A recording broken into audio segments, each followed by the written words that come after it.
Buddy, you're watching TSRP's Coffee Hour. We are using a new video switcher today, so I'm not quite sure. So I need the audience to let me know how everything sounds, looks. Are we good to go? Other than that, welcome to tonight's broadcast. I am your host, Seth Rosczewski, and I will be your host this evening. The Coffee Hour is a broadcast where the audience, you guys, puts down your comments, questions, concerns, whatever it be, statements that you want to tell me in the live chat below. It must be in the live chat comments. I will not see during the live broadcast. Other than that, we have a pretty big show to get into today. A very big show. I got a big announcement for some of you guys who may watch closely to the posts and community forum. I've been sort of active inside that forum for a while now. In my most recent post, not only does it talk about the special birthday that is today, which is my homegirl, Lizzie Borden. Lizzie's birthday is today. So happy birthday, Lizzie, wherever you are, whatever happens after life, this mysterious thing that we go into, whatever it be, whatever you believe it might be, whether you believe it's heaven, nothingness, blackness, void, whatever it is. Whatever we go into, I wish happy birthday to Lizzie. I do believe Lizzie is innocent, and if she is innocent, happy birthday. If she's not innocent and she's guilty, then I hope she's in hell.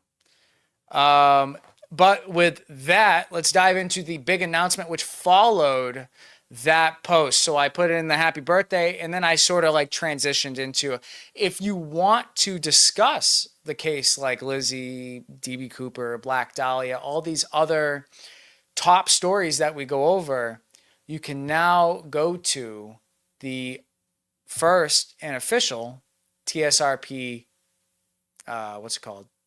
Oh my God, I'm blanking. Patreon. I've been working on it all day today. Now we have a Patreon. And I want to get into this first because there might be some questions, and I want to dispel any rumors about the Patreon that might arise. This is not going to affect at all any of the upload schedule that you guys are used to. I know the 7 a.m. thing today was a little weird. I was working on this late into the hours. I was working on that episode late into the hours last night, scheduling, and I fell asleep, woke up, I fell back asleep again. I took like 2 naps, and then I woke up and I did all the scheduling sort of like groggy, right? And I must have just clicked 7. I thought it was 9. I was fully expecting it to be 9. But no, it ended up being 7 a.m. So that's my bad. That's on me. I apologize. That's on me. But this new Patreon thing is not going to affect any of the interviews. It's not going to put a paywall on the interviews. You're not going to have to do any of that. It's going to stay the exact same. What you will get on the Patreon, if you want to join, there's a free section for anybody that wants updates, community updates. You can get in there. Rich and I will be able to type in the update forum, and you'll be able to see sort of what's going on. But it really won't have anything other than what's happening with the community page on YouTube itself. So the community page on YouTube will sort of mirror what the Patreon looks like. The second tier, or the first tier, which is going to be called the Midnight Society. The Midnight Society is going to have some things. I might miss some because there's a lot on both. It's going to be ad-free videos, so there'll be no sponsors, there'll be no ads. Like on YouTube, YouTube just throws ads in there. The Patreon video player, it's literally just my file. It's like whatever I upload to YouTube, I'm going to upload to Patreon. And instead of YouTube putting ads in that you have to click and skip and all that, there will be none of that on the Patreon thing. So there'll be no ads on Patreon. You'll get early access. I'm hoping you can get them like 5 or so days earlier. That's going to be my best. That's going to be my goal, is you guys get them on like Sunday night. Like the Patreon video like of next week will go live on Sunday. So that's what I'm hoping for. So if you really want your weekends to be filled, if you got nothing going on, maybe that's a good option for you. I believe you'll get access to Rich and I's journal. Rich and I are going to be writing journal entries about the show, about the cases, about our research, our studies, our bullet points, our notes that we're going into about these cases, stuff that we're going into with the interviews. You'll get stuff like that. And like I said, I'm doing this live. I don't have it written down, but there's a bunch of other things on there that it says it all in there. And then the second tier, which is the round table, you get a whole bunch of stuff. So you'll get all of that if you do want to do the Patreon thing, but you'll also get like, there's going to be a community group chat through Patreon's group chat. So there'll be like we can all just text in the group chat, which will be kind of fun because I know some people like have tried to like email other people that watch the show and it really doesn't work out that well because it just gets confusing. But with this, it's like we can have like a legit conversation. Like, all right, we're going into this interview. Like, what do you guys think? Whatever, right? Like we can talk about it, talk about the cases, go over theories. You'll get, in the first tier, we'll have a reading list as well. You'll also get a 1 hour Zoom call with Rich and I at the end of the month if you want to join it. I'm not sure if we're going to do one-on-one or if we're going to do like everybody in one. It really just depends on how many people subscribe to that tier. Join the Zoom call. Talk to us about whatever it is. If it's about life, if it's about Lizzie, if it's about whatever, the show, chat with us. Let us know what's going on. That would be kind of fun. Annual holiday Zoom call. So we'll do like a Christmas call or something like that. You'll get a free merch item whenever we start the merchandise process. Rich and I have been working in the background. So you'll get a free merch item occasionally. Whenever I get like a new item in, I'll just mail it to you. It'll ask for your mailing address, so I'll just mail it to you. I'm trying to think, like there's other stuff in there, but I'm doing this live. Like my brain is working live, and I should know these things because I am now a college student, or I'm now a college graduate. I have my degree. My degree is right there. So now so a lot of big show, big news. Now I have my college degree. Now I'm technically smart, and we did the Patreon thing. So it's a big show. I haven't done a show in like 2 weeks. I literally haven't done a show in like 2 weeks. So iced coffee today because I'm hot. I had to like sit in front of the AC because there's no airflow in this room. I hate this room because there's no airflow. It's brutal. So I got to get like a fan or something. But if I get off earlier, if you see me start sweating, I might just hop off because I hate being like sweaty on camera. That's just not, nobody likes that. People like to see a well put together person. So works well. I was wondering about the 7 a.m. thing this morning. Yeah, that was on me. Unk alert for 440 joules. Bro, I'm an unk. That's brutal. You should be proud of yourself. Thank you. I appreciate that. Another big one is Rich and I, for any OGs out there who watch this show, I'm talking like you've been on this channel for like 5 years, like OGs on this channel will know that I started with car content, right? So I started with car content, and my car content started when I was 20. I would make funny 10-minute videos, 5-minute videos that had memes and funny pictures in there about the repairs that I was doing and the modifications that I was doing to a project car that I had purchased. Rich and I had just sold that project car yesterday so that I can put myself through higher education because I'm going to be going to another university. I filed the application last week on Friday, actually. So I filed my application for my bachelor's degree. This is my associate's degree. It's nothing fancy. But I filed my paperwork for my bachelor's degree. I know I'm late. I know I'm kind of old to be going to university, but we got to do it. We're going to do it because I want to make the most connections that I can. I want to invest in my future. And I think I can do that with school. And I think I have a good game plan going into it. But I had started the show with car content.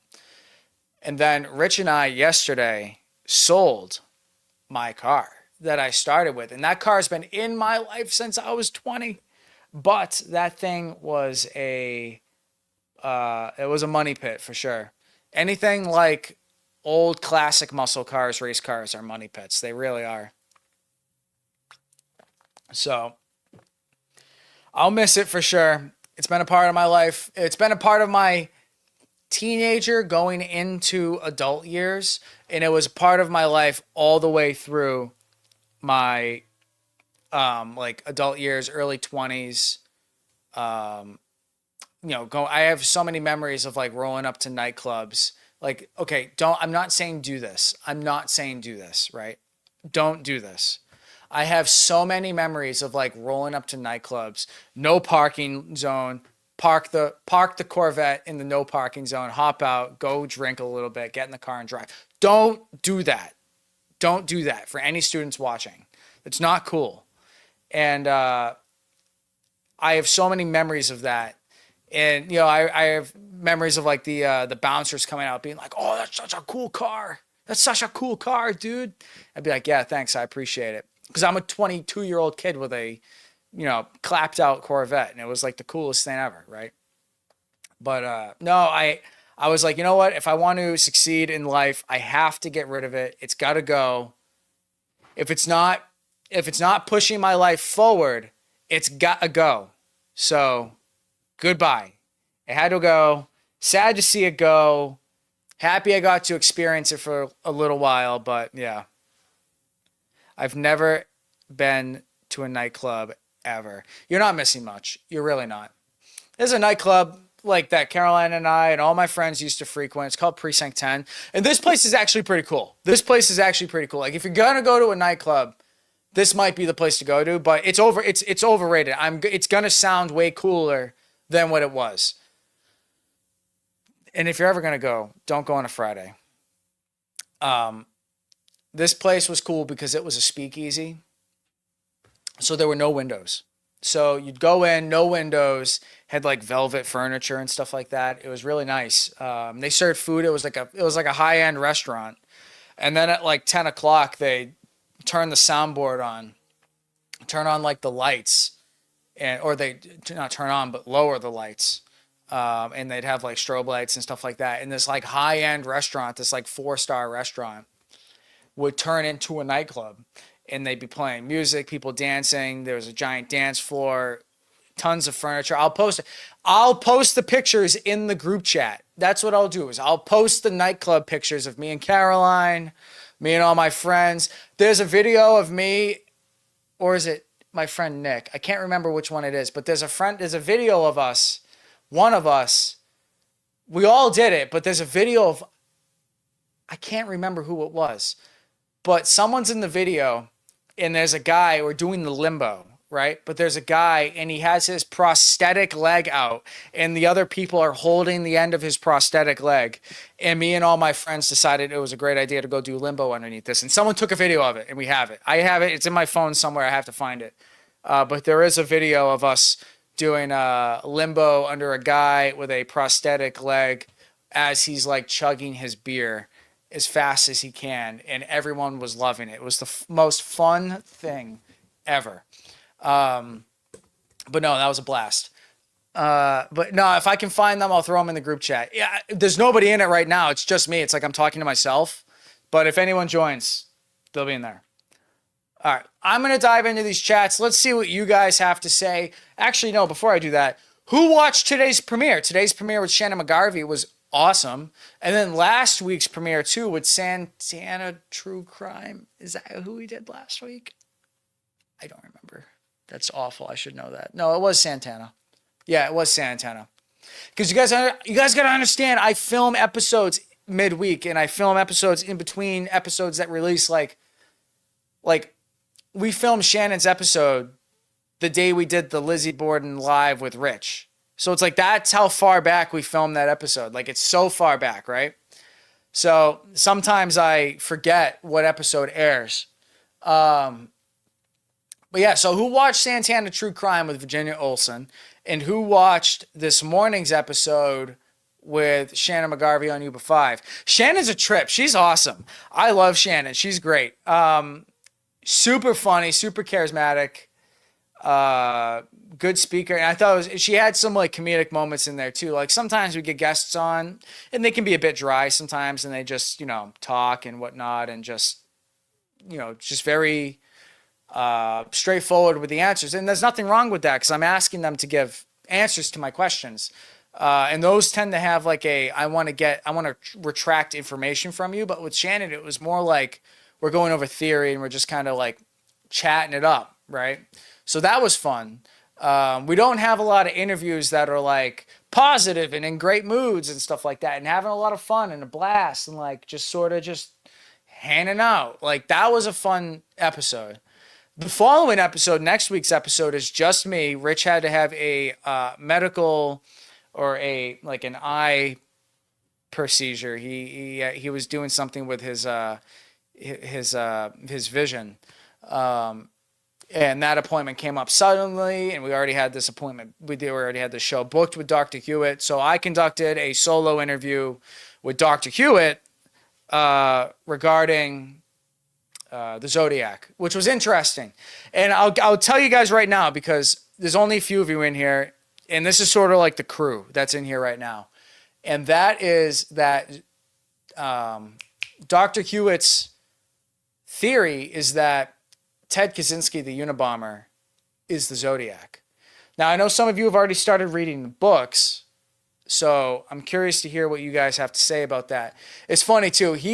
When he said to us, he was like, yeah, I'll do it. I have 4 books. You should read these books. And I'm like looking at it. I'm like, dude, these are like 400-page books. And we have 5 weeks and 3 interviews to conduct in the meantime. I'm like, I don't know how I'm going to finish all these books. I don't know how I'm going to do it. But we did it. We did it.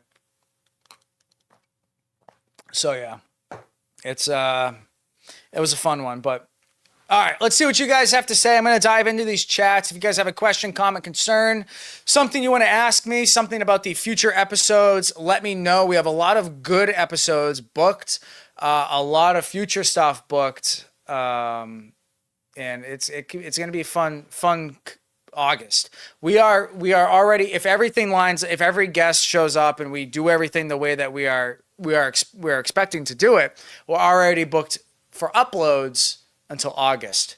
So right now we got a lot of content in the future, and it's kind of fun seeing what the future is going to look like. And we have a lot of really cool guests coming up.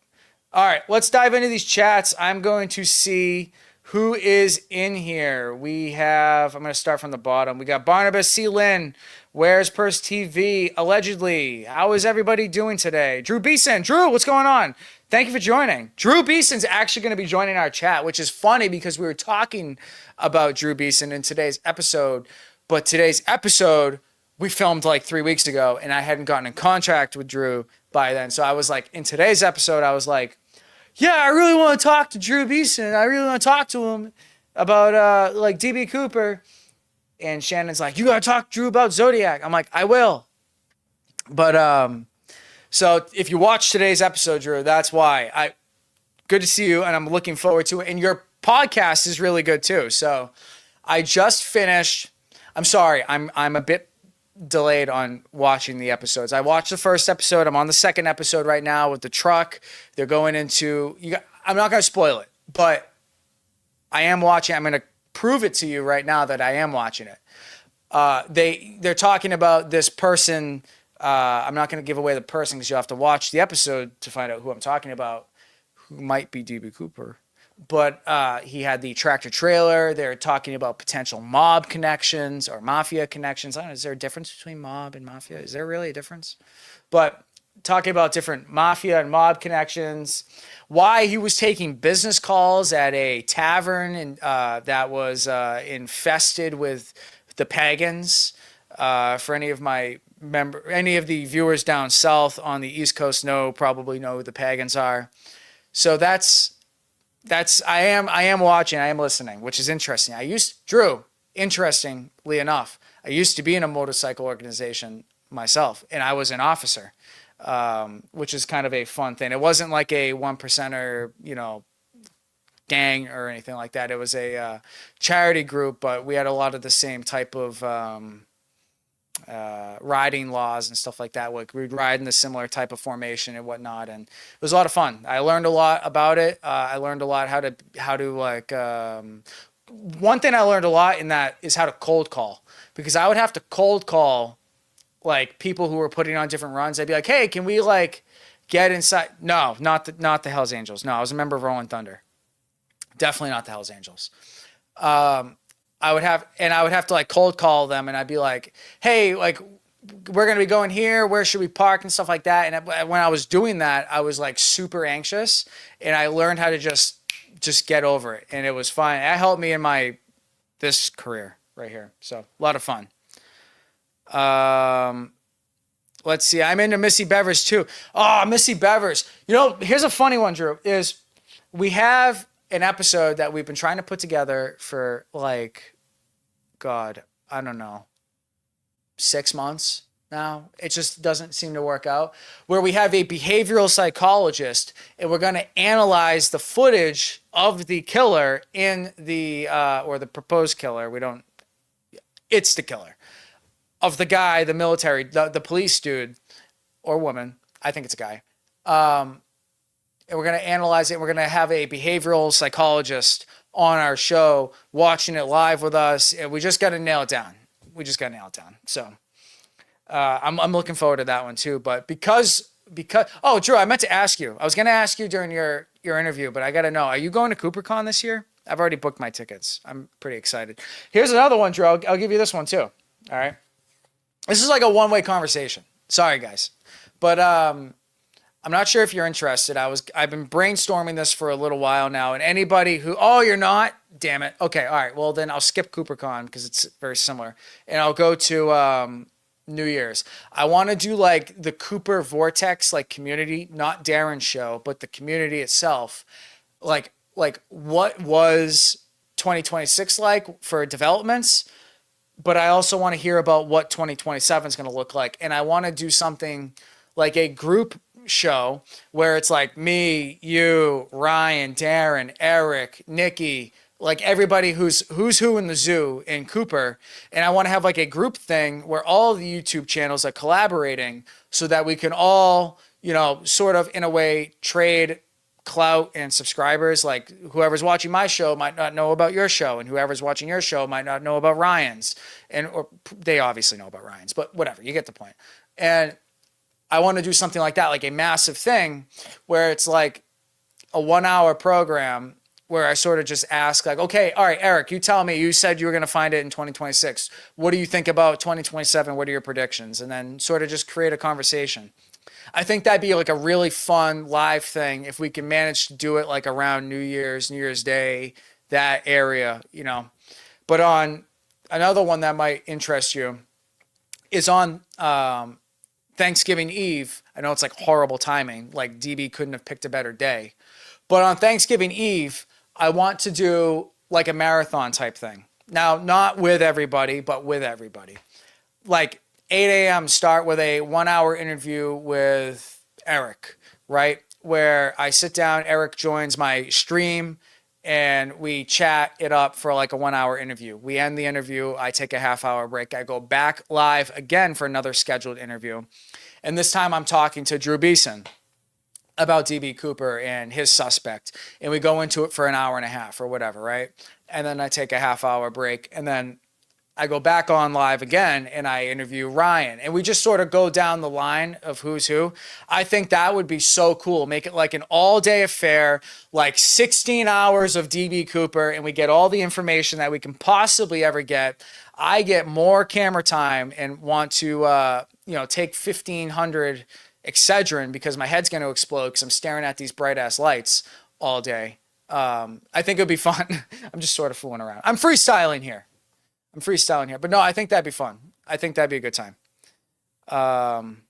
Cooper Marathon. Yeah, I haven't, you're the first one to know about it. I may have told Ryan. I don't remember though, but I think it'd be a good time. I think it'd be a pretty fun time. But no, I am going to CooperCon. I'm going to do a docu vlog going to CooperCon, flying there and stuff like that and having fun. But yeah, cause I don't travel much. I'm like I sit in the house all day and just hang out here and like read. Like that's like all I do. Like I sit down in this seat and I just read. And like that's it, you know? I don't really do anything else. And I obviously do like schoolwork, but yeah. All right, guys, I'm going to dive into the chat, see what you guys have to say about the show. If you guys have questions, comments, concerns, throw them in the chat below. Free to do so. No need for a super chat, but if you super chat, it is always appreciated. Let me know what you think, and I will get through as many as I can in this coffee hour. As you can see, we are about 75% left on my coffee. The gas tank is still pretty full. I don't think we need to hit the gas station yet, but we might be running low soon. Depends on how thirsty I get. All right, let's see what we got going on here. Hopefully Bill Mitchell will be there. Are you talking about Cooper Con or are you talking about the live stream?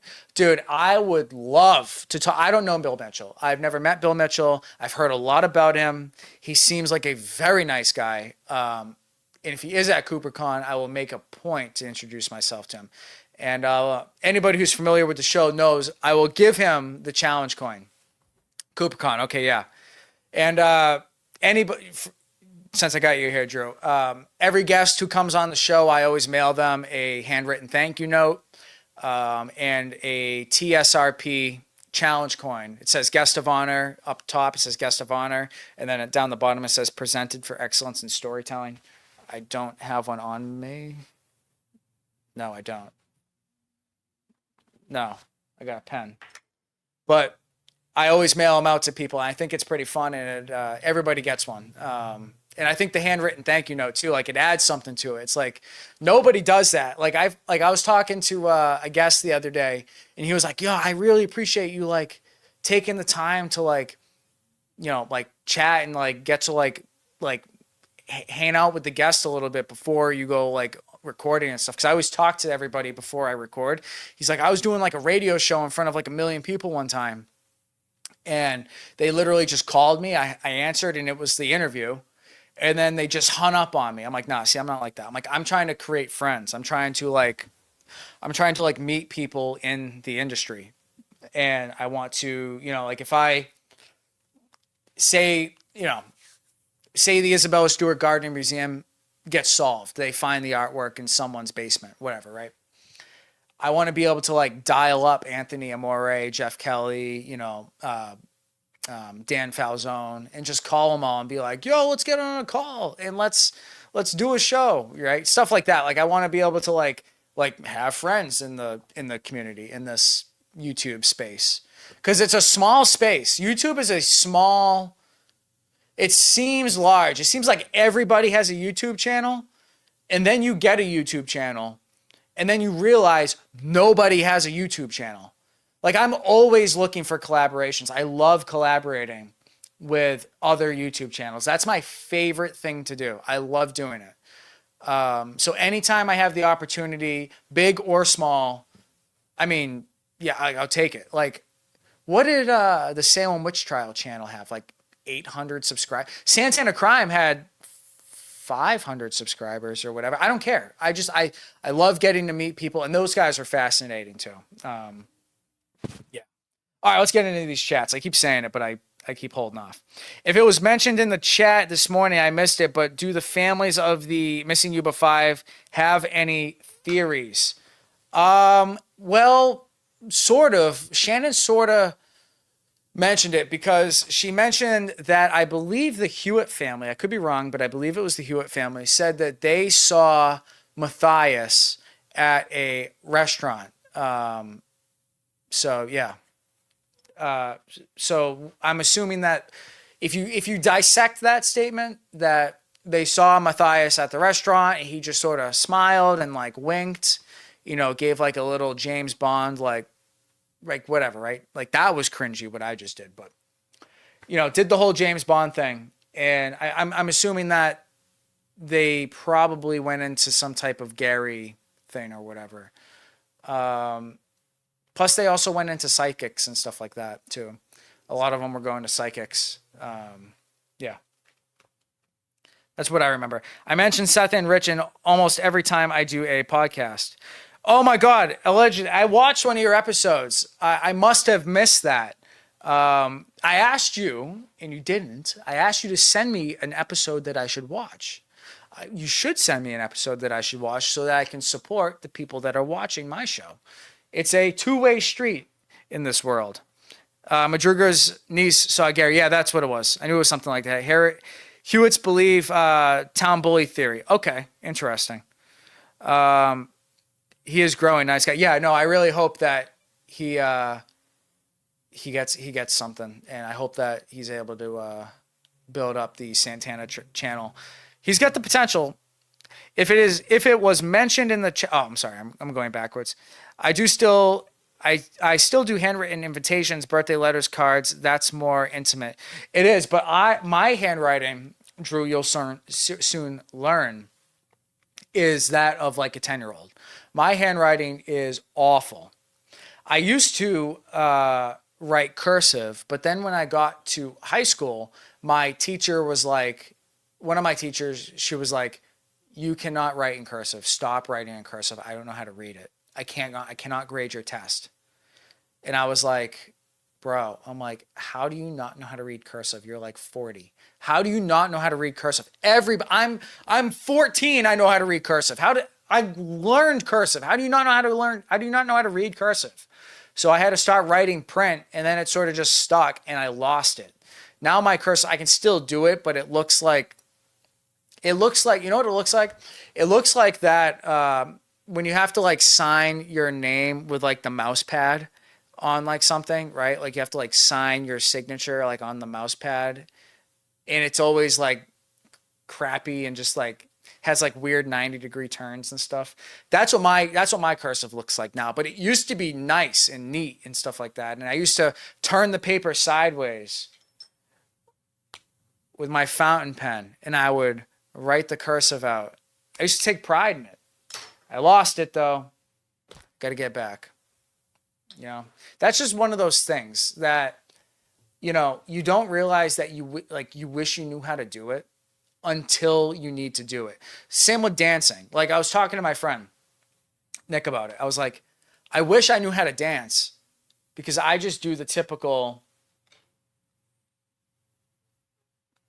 you know, like that type thing. And I wish I knew how to dance when the time came to it, but I'm so not going to learn how to dance. I do not have time or effort for that. What's another one? Like playing an instrument. I wish I knew how to play an instrument, like piano. Like I wish I could just like sit down and like bust out like a song, like a piano song, and like just blow everybody's mind away. Like I wish I knew how to do that, but I'm so not like multifaceted like that. I just don't think I can do that. I'm like a tech guy, you know. I like plug wires into wires. Like that's my skill set. All right, let's see what's going on. Not in Florida. I'm so sad about it. They're not teaching a lot about history or anything unless you're in a private school. Interesting. Well, they don't really teach history anyways, you know. Stuff about the Civil War, I remember learning, and I'm like, that's such like a narrow-minded view of this one particular thing or whatever, right? Like there's a lot that they don't talk about. Like there's a whole, you know, history about, you know, astronauts going to the moon and you know, the Apollo's exploding in the air, the Challenger and stuff like that. Like they don't ever talk about that in school. You say like, oh, like Mike Smith, the astronaut, but that was his name, right? Mike Smith, the astronaut, right? Rich knew him. That's the only reason I'm referencing this.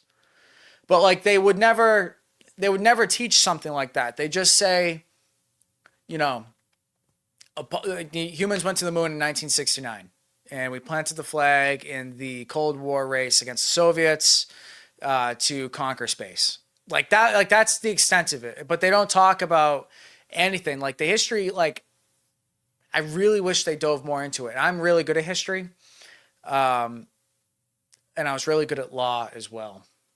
Every time I took a law class, high 90s. Every time I took a history class, high 90s. Always A pluses and at the least A minuses. I can dance real good because I don't want the cows or the horses kicking me, so I learned how to do kind of like a rock and roll ballet. Oh, that's funny. I've never ridden a horse.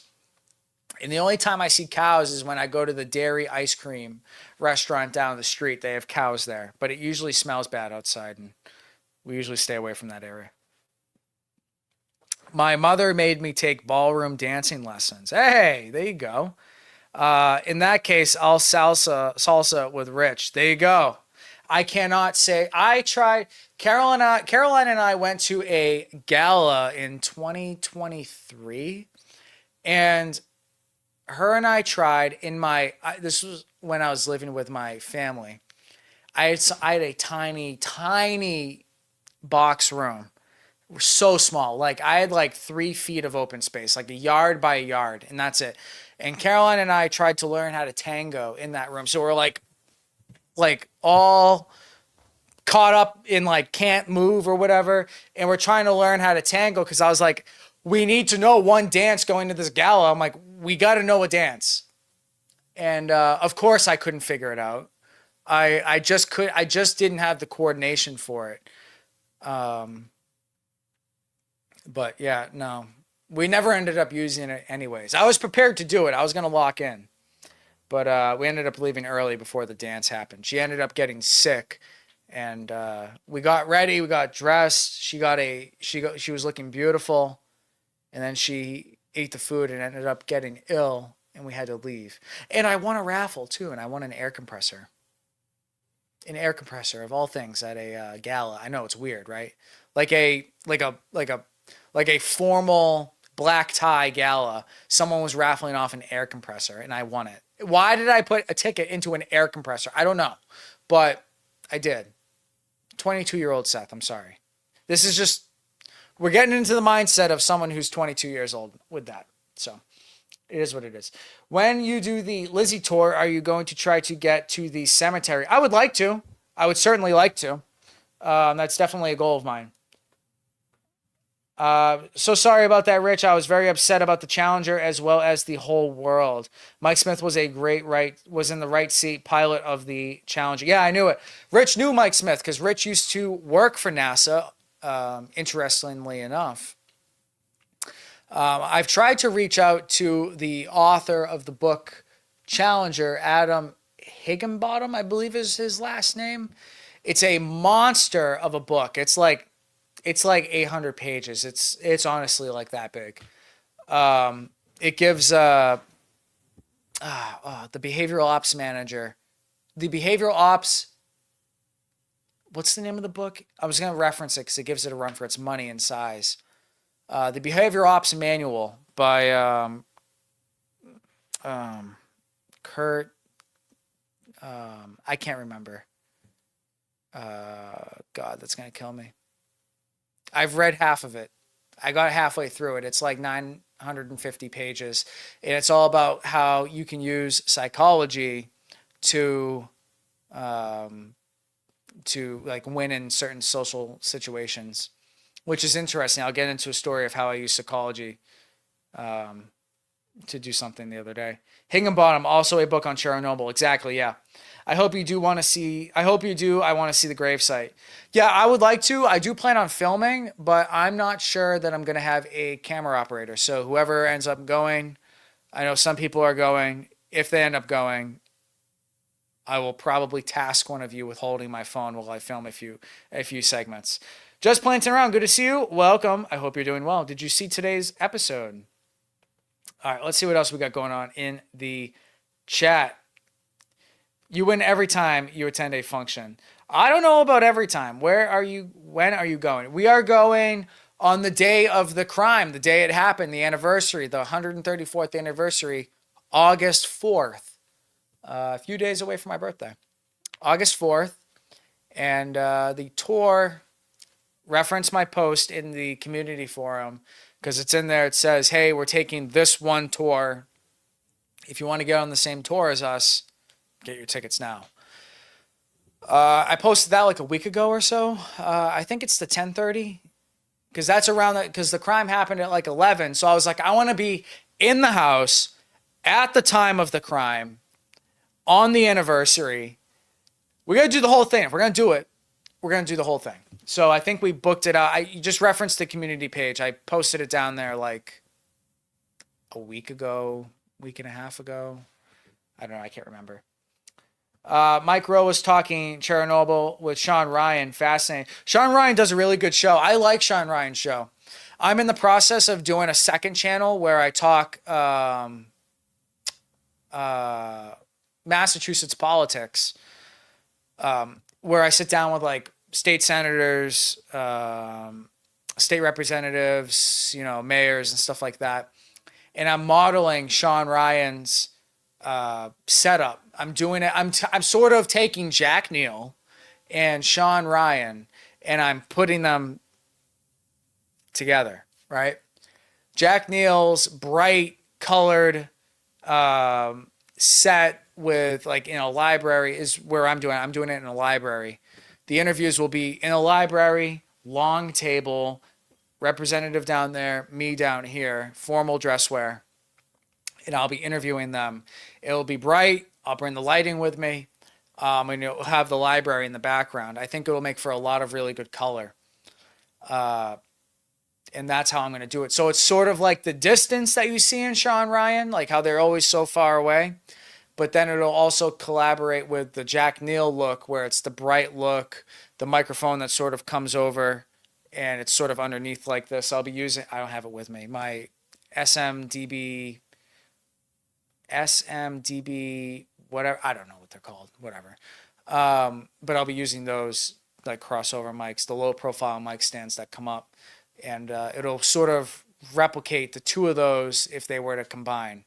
Both of those are amazing podcasts. And if you are looking for something midweek to watch, obviously Sundays are for TSRP, but if you're looking for something midweek to watch, one of those podcasts would be really interesting. Sean Ryan does like everything from like military, Navy SEALs to religious stuff. Like I watched one a few weeks ago where he was talking with a exorcist, someone who performs exorcisms. Really interesting about the battle of like light and dark. Jack Neal does more like business, psychology, true crime talk. Where he'll talk with people that are currently going viral, or he'll talk with people that are professionals in psychology. So I like both of them. They both give me different sides of podcasting. And then I'm here doing this, but they are leaps and bounds ahead of me and further than I think I'll ever make it. But yeah. He lays back and gets good. He's laid back and he gets good stuff. Yeah, he certainly does. That could get wild. Oh yeah, you're talking about the Lizzie thing? Yeah, I know. Day of, time of, anniversary at the place. It should be fun. Let's see what we got going on. Hi, Rich. Absolutely loving your Lizzie book. Oh, very good. Got one question ready so far for Ask Me. Just planting around. Joyce, if you send me your question via email, I will put it on the pre-submitted question document that I have that I also send Rich.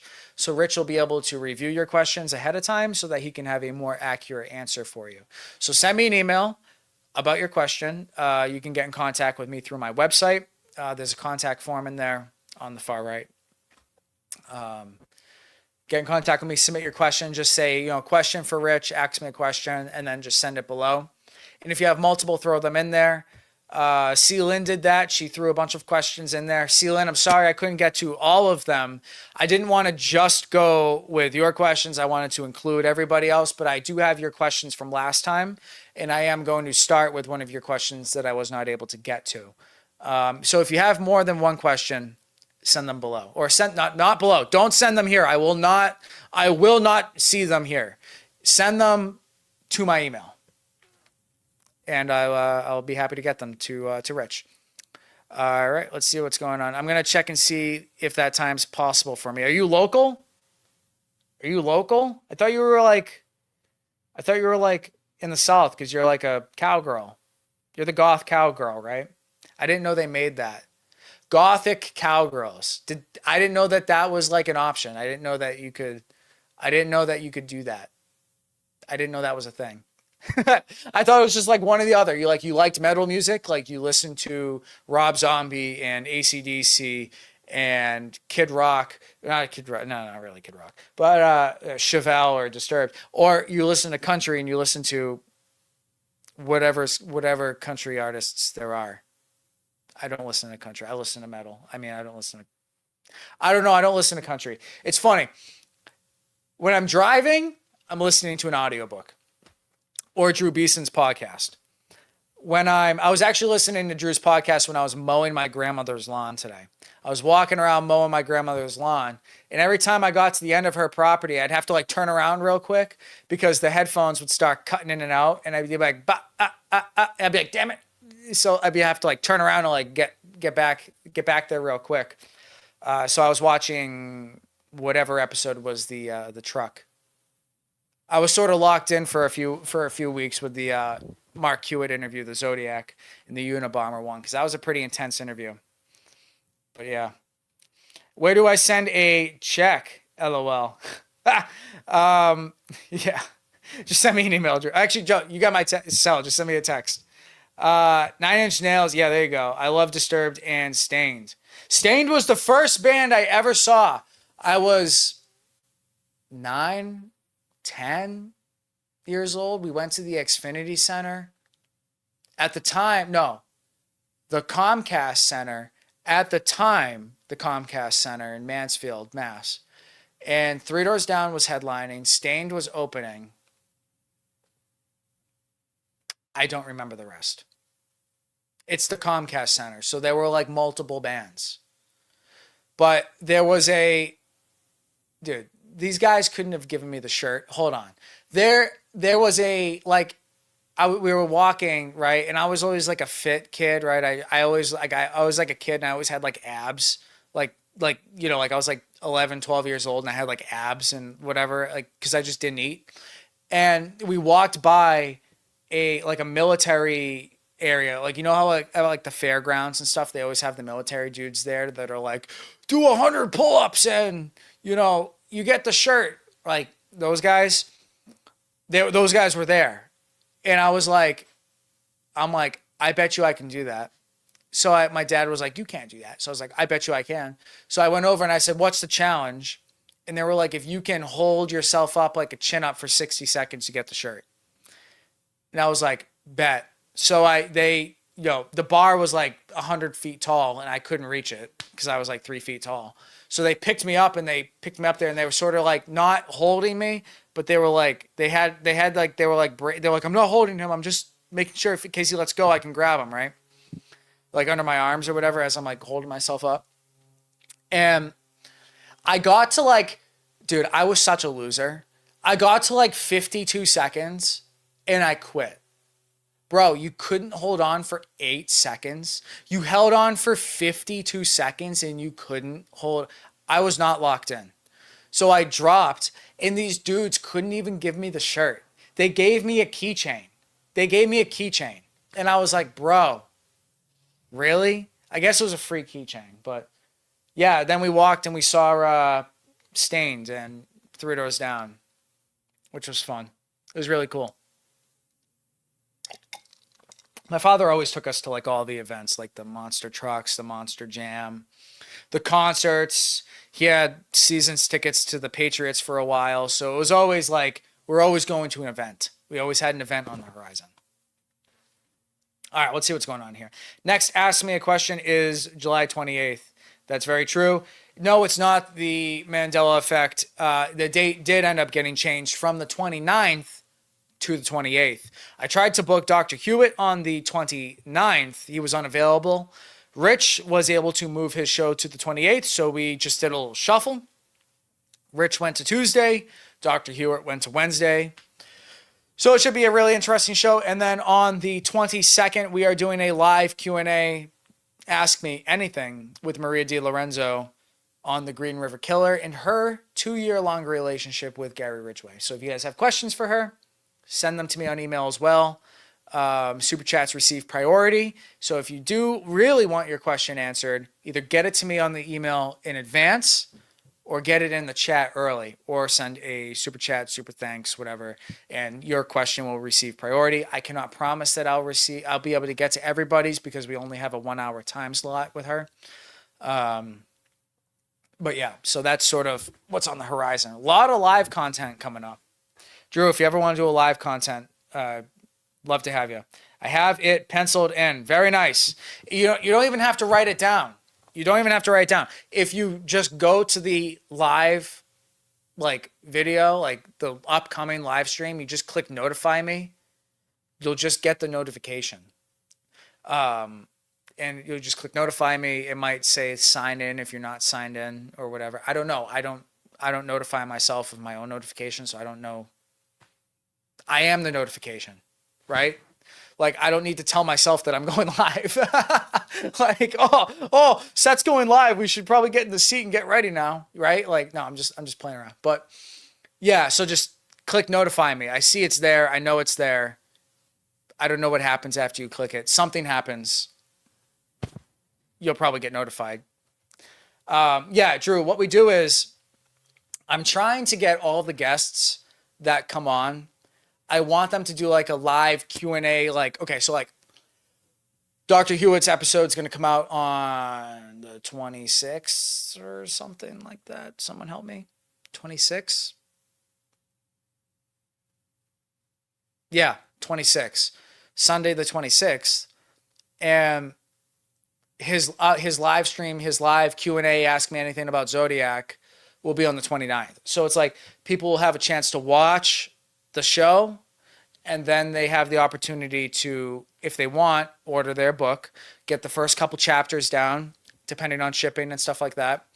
And then they have the opportunity to ask them a question, right? Now with Maria, it's a little weird. So it's like, because like Maria's book comes out on the 21st and then her show is on the 22nd. I wanted to get her right at airtime, basically for her book, right at release date and release time. So it might be a little different. So if you guys want to ask Maria a question, I recommend you guys rewatch the episode. But it should be good. It should be a fun one. And if no one really has questions, I have a curious mind, and we'll just have a conversation. We'll just chat. We'll just chat it up, man. Like we're at a dinner table or something. We'll just hang out and chat. Yeah, cool, awesome. Yeah, Drew. I told Rich. I said to Rich, because Rich and I always have like every other day meetings. Like him and I call each other like 5 times a day, and we're just like, hey, did you see this recommendation? Like, you should do this. Hey, did you see this comment? Go respond to that. Hey, I just heard from Drew Beeson. You should go do this, right? So it's like, I told him, I'm like, yeah, he's fluent with DB, Zodiac, Roswell, and I think there's a 4th. I know you're interested in Yuba. I don't know if you're absolutely fluent in Yuba. I can't remember. I remember the only reason I know you're on Yuba. No, you are on Yuba because you wrote the book. You wrote the book, Out of Bounds. You wrote Out of Bounds. There we go. Yeah, so you are fluent with Yuba. Very. Okay, yeah, good. All right, awesome. Where was I? I just lost my place. Yeah, so I was like, we should do one on Roswell. And he's like, ooh, Roswell, yeah. He's like, and he starts telling me like a half-hour story.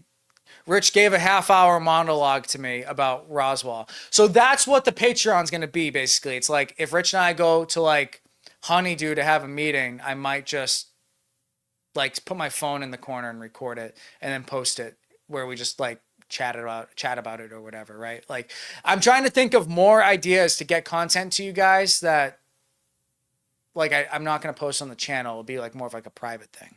You guys see what I'm saying, right? Plus, most of you super chat anyways, at least once a month. At least get something for your super chats.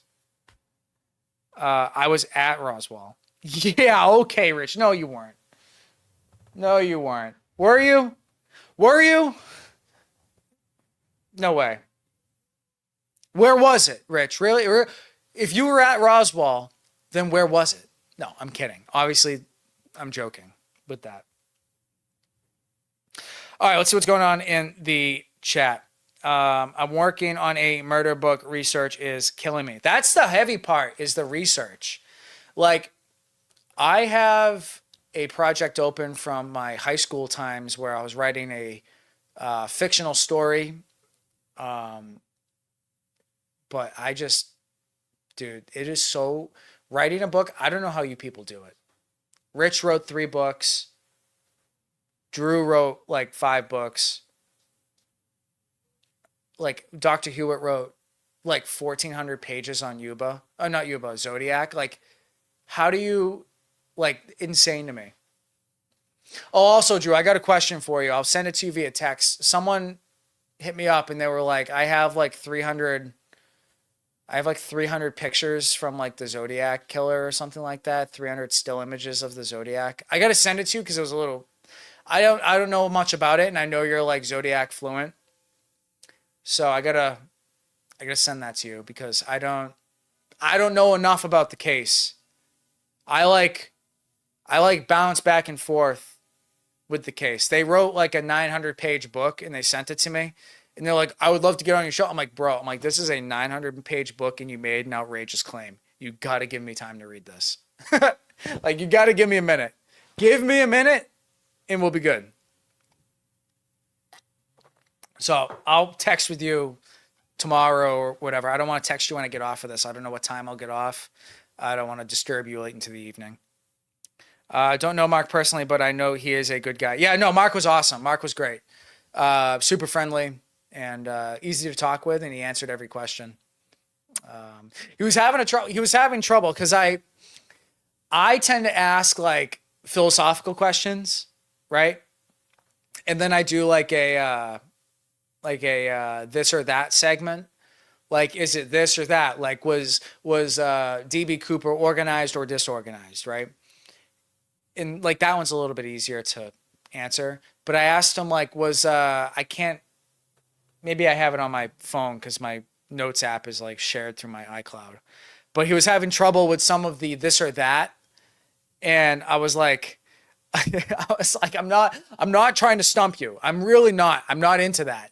I'm just trying to get like fun answers. No, I don't think I have it. Damn it. Do I really not have it? Yeah, I guess not. Oh, wait, no, I do. Here we go.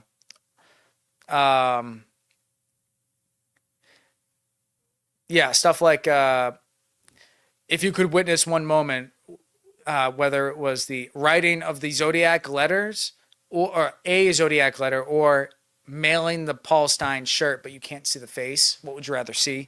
Stuff like that, like things that like you had to like put an opinion on. It was sort of he was sort of struggling with a little bit because it's like what's more dangerous to researchers, confirmation bias or tunnel vision? What's more valuable, solving the identity or understanding the motive? More important, the Zodiac letters or the crime scenes? What's harder to convince, the public or the law enforcement? Stuff like that. So I was like, and I have like a million of them, right, in my notes app. And I was sort of like spamming him with these. And he was like, I'm having trouble. It was fun. We were laughing about it. We were having a good time. But yeah, no, I can't wait to talk to Mark again. No, he was a cool dude. All right, let's get back to the chat here. I have my laptop like right there, but it's too far away. My vision's too trash that I can sort of see the text, but it's like looking at the Dairy Queen menu. You can't really read it. You just look at the pictures, right? Like I can see the profile pictures and that's how I know who's typing, but I can't read the message, right? So, all right, let's see. Zodiac is trying, in Zodiac, it's trying a suspect to tying a suspect to the ciphers. Yeah, no, it is. Rich, yes, you are DB Cooper. Won't Seth be shocked when the truth comes out? Rich, if you're DB Cooper and you were at Roswell and your Uncle John Morse, if you're any of these people, Rich, just slip me like the DB Cooper 20. Just give me one. I don't need everything. It's just a $20 bill. It's only where I will Venmo you. Okay? I'll Venmo it to you. Just send it to me. And then when the time is right, I'll tell everybody I have a DB Cooper 20 and I'll keep the secret. Like I'll be like, this wasn't this. I don't know who this was. I just found it at an ATM, and it would like, blow up. I don't know. There is one thing with Ryan Burns that I disagree with him on, And that's the Tina Bar money. He's always like, I hate Tina Bar. I don't like Tina Bar. It's not valuable. It doesn't push the case forward. And I'm going somewhere with this. The reason I like Tina Bar, one, it's fascinating, and I think it's so fun because it's so bizarre. But he's like, it doesn't do anything for the case.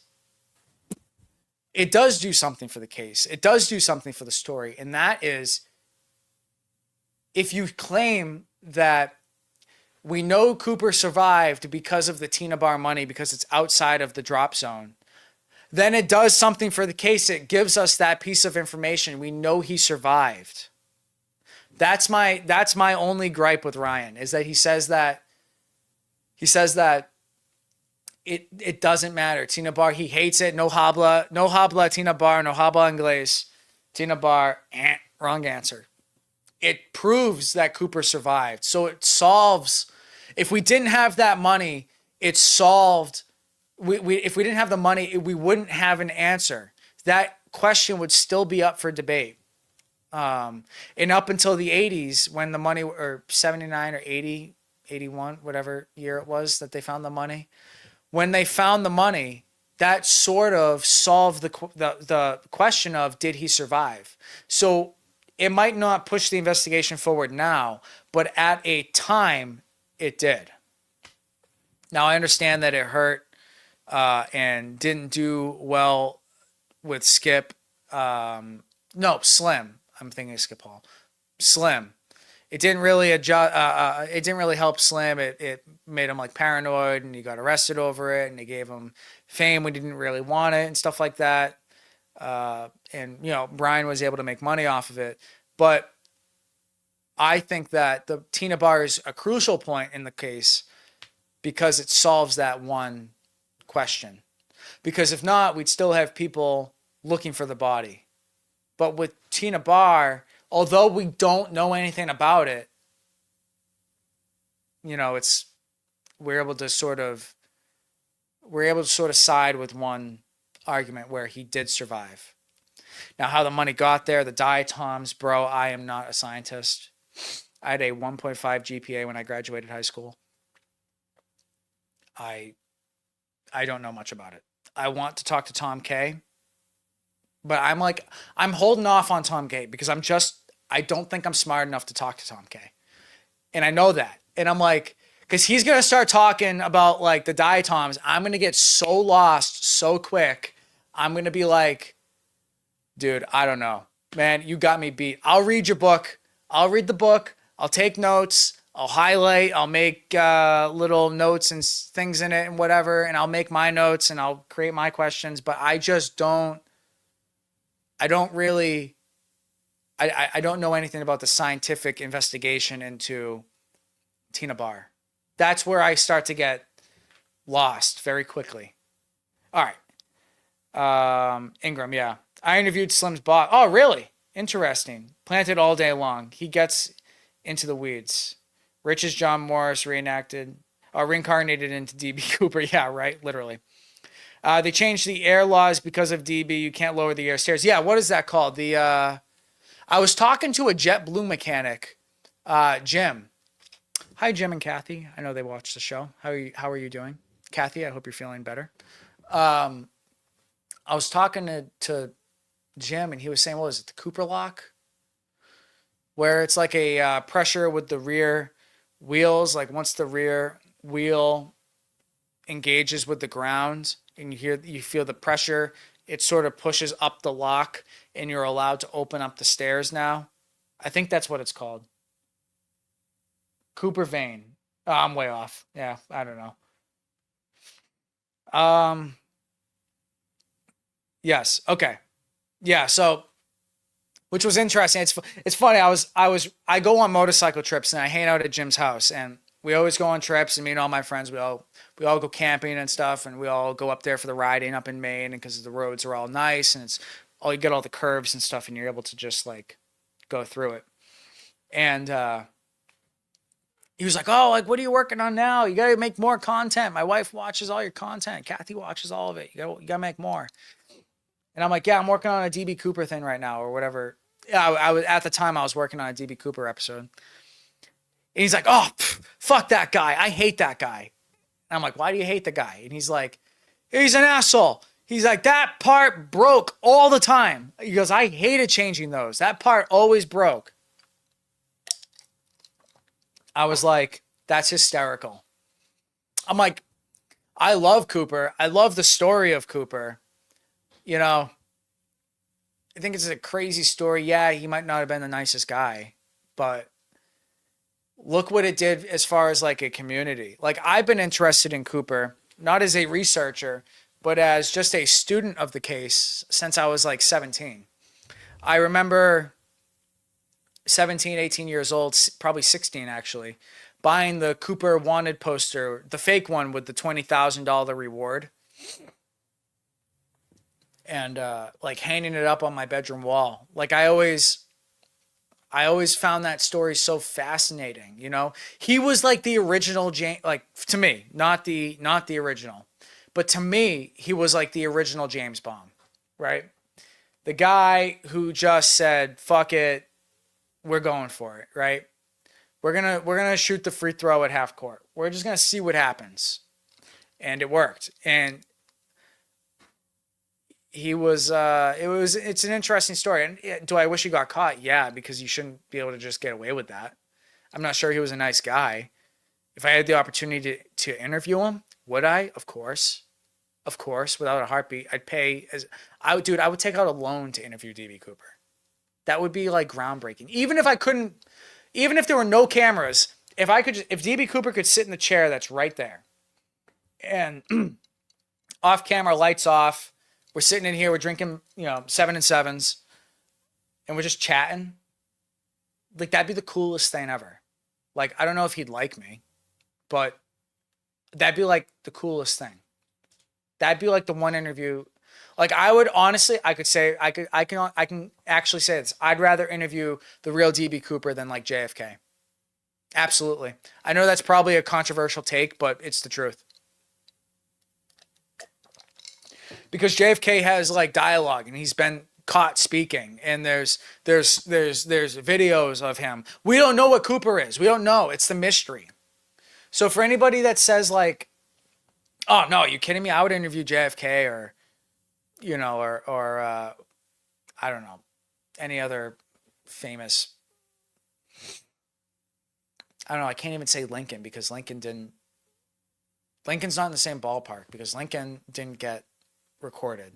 Any other recorded president, I don't care. I'm taking Cooper. I think he'd be the coolest guest to talk to. Like, okay, you're in the air. What are you thinking? How long until you pulled? Like, what is going through your mind? Like, explain it to me. Like, I'd love that. DB Switch. Okay. You must be into to 007. Oh, I am. I love 007. He didn't come too loose. The Cooper vane is a simple mechanical device mounted on the outside of the aircraft near the hinge at the aft air stair. I don't know, man. I'm just going off of what Jim told me. I could be wrong, but Jim told me in Maine on his deck, he was literally like, "What are you working on now?" And I'm like, DB Cooper. And he's like, "What?" And I'm like, DB Cooper. He goes, DB Cooper. He's like, "Oh, what did he say? The air pirate." And I'm like, "Yeah." And he's like, "Man, fuck that guy." And I'm like, "Bro," I'm like, "Why?" He goes, "I hated those switches." He didn't even talk about the crime. He just talked about the switches and how he hated having to change those.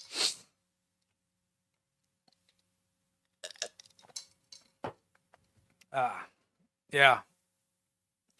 But yeah, I am looking forward to the CooperCon. It's funny too. I was trying to ask Ryan over his live stream. I was like, "What hotel are you guys all in?" Because I want to do like Cooper content during the conference. Like I want to like book the conference room and just do like interviews in there because I'm so far away from everybody on the East Coast. Like everybody who does Cooper is like either Midwest or like LA, or maybe not LA, but like West Coast. And I'm like here in Boston, and I'm um like okay, like this is my time to like actually interview these people in person. Like let's do it. So I'm like, I asked him, I'm like, what hotel are you going to? Because I want to interview you. He goes, man, I don't know, like the Hamilton, the Hilton, or whatever it's called. I'm like, okay, all right, that's all I need to know. That wasn't the Comfort Inn. Great, spending double the money on the hotel, but okay, great, awesome. Talk to Mark Metzler, wicked smart. Hi Seth, GTSY. Hi Rich Little. G, what's GTSY? Got to got to say, I don't know what does, I don't know what Gatsby. What are you trying to say? I don't know what you mean. You got to clarify. Sure. Mark Metzler, who's that? I'm not sure who Mark Metzler is. Let's look it up. Bear with me. Mark.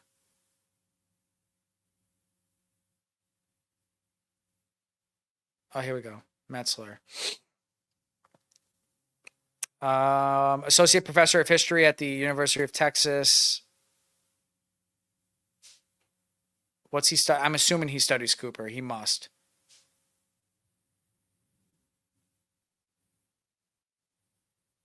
Yeah, I can't find anything off quick news segments. Seth DB would love you. Yes. I think DB would love me. I try to be respectful to our guests. Plus I'd give him a challenge coin. And who doesn't love a cool challenge coin? I would want to know why DB picked that flight on that day. Why did DB pick that flight? Dude, I don't know. I don't know why he picked that flight. Wouldn't he want to pick a flight like if I was going to do this, right?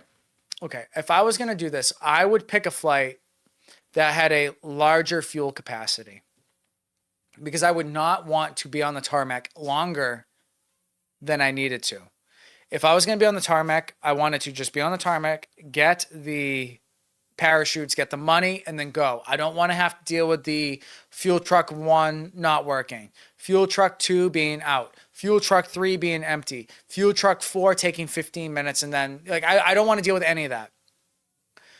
If like I would rather just have like go up, get the money, land, or go up, make the demands, land, get the money, take off, and send them 2 hours away, right? If it's a 5-hour flight, send them 2 hours away. They have enough fuel, just get there, right? But wow, these people behind me, dude. There's people outside, my window's open, and they're talking out there, and it's throwing me through a loop. But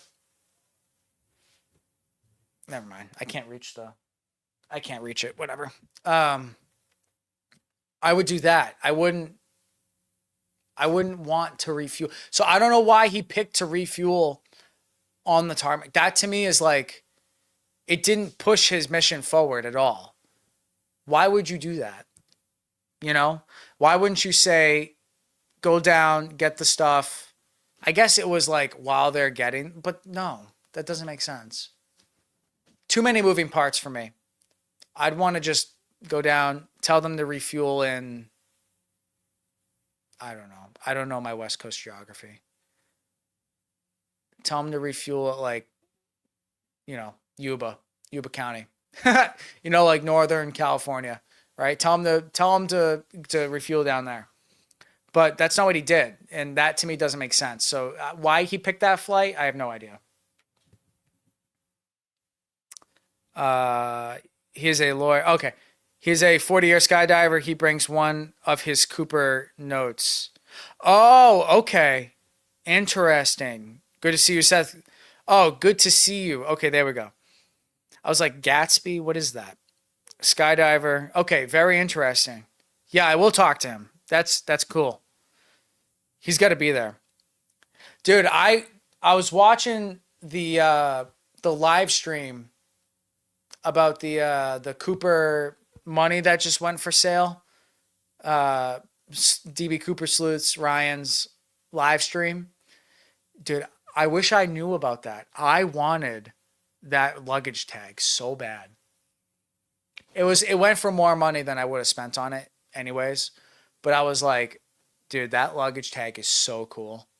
That is like the coolest thing. I like they're like they have multiple luggage, like they have multiple bills out there. Like the bills obviously like you want the bills, but that luggage tag runs a close second. That thing's cool. That thing's so cool. It's got the flight 305 on it. It's got all the info on it. That was pretty cool.